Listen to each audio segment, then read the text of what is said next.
This is my new Airsoft gun that I bought at Walmart for about $21, and it's semi-automatic and automatic, and it's spring powered and battery powered, and it works pretty good.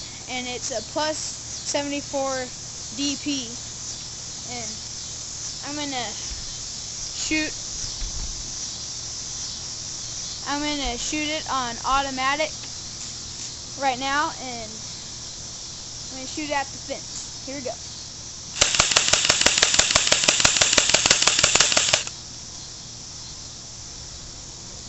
Now I only have about 50 bullets, and it's 175 FPS, and here's the spring powered.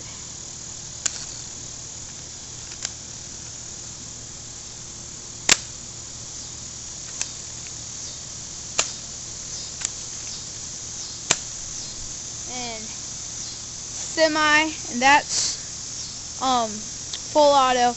And what you have to do is you press this back all the way past safe, and you have to hold it down, and you just hold the trigger.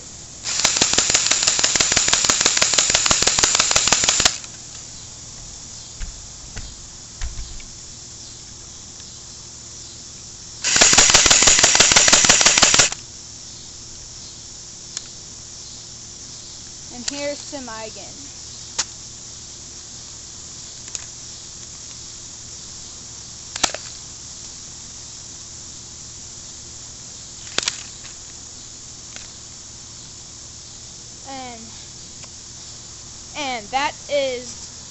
And that is the plus 74 DP for about $20, and it works really good.